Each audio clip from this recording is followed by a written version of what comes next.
Here's your daily news roundup from 97.9 WGBW. From the 97.9 WGBW newsroom, I'm Connie Fellman with this local news update.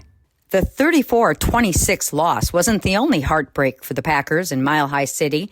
After battling it out to take the lead 4 times in the first half, the third quarter brought a double dose of injuries to key players. Wide receiver Christian Watson left the field with a chest injury.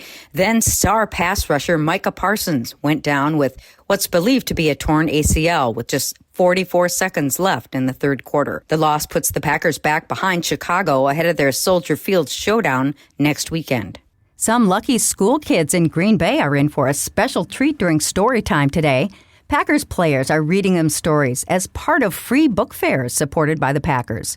John Fitzpatrick, Lacita Smith, and Dalton Cooper are reading to students at Oneida Nation Elementary and Doty Elementary this afternoon. As part of the book fairs, each student gets to choose 3 brand new books to keep at no cost. Each school will also receive an additional 250 books for their school and classroom libraries.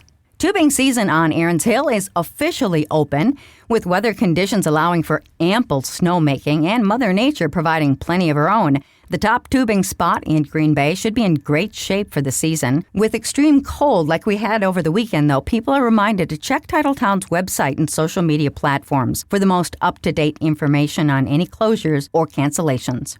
It's your last chance tonight to get those Packer autographs and support the Salvation Army at the same time. Players Rashawn Gary, Sean Ryan, Barian Sorrell, and Daniel Whelan are scheduled to be at Festival Foods in Swamico tonight at 5 p.m. This is the last autograph signing event this season to support the Red Kettle campaign.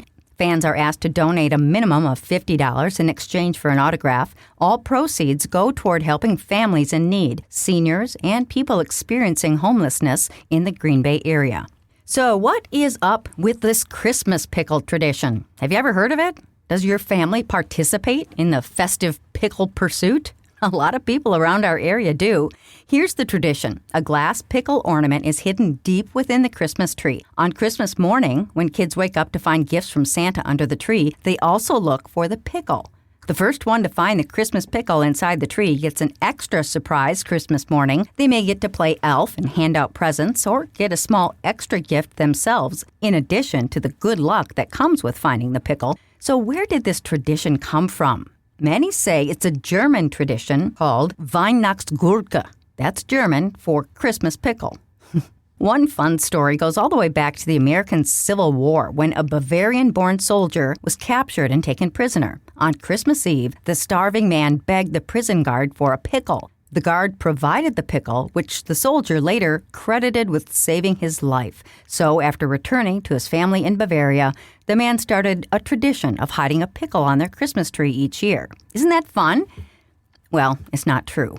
There's another story going back even further to the Victorian era where St. Nicholas rescues 2 Spanish children who were trapped in a barrel of pickles by an evil innkeeper. That one gets a little dark if you dig deeper into it. But the truth is, it's more likely an all-American-born tradition, going back to the 1890s when glass tree ornaments were imported from Germany. Woolworths was the first company to import these types of decorations in the United States. Most historians believe the tradition originated with a very enterprising salesman trying to push these beautiful, hand-blown glass vegetable ornaments, but no one wanted the pickle. So he created the tradition, basically to push the pickles. Wherever and however it got started, families have been hiding pickle ornaments inside their trees for nearly 150 years. With news at the top and bottom of the hour all day and on demand anytime at WGBW.FM, I'm Connie Fellman, 97.9 WGBW News. The Packers get beat by the Broncos. Hi, I'm Mike Clemens with Sports NFL. Green Bay was up 23-14 in the third quarter, but the Denver Broncos came roaring back to win 34-26, their 11th victory in a row. The Packers making key mistakes on offense. I talked to wide receiver Jaden Reed. I hold myself accountable because late in the game, in a critical moment, I ran the wrong route. So I take the blame for that, and I do think, that's the reason why we're in this position. I hold myself accountable. I'm very very critical of myself. We just all got to be on point to give ourselves the best chance. On defense, Micah Parsons suffering a season-ending torn ACL. NBA, the Bucks got bounced in Brooklyn, 127-82. Doc Rivers. We gave up 30 points in turnovers. The basketball guys decided you can't make any open shots now. You don't deserve it.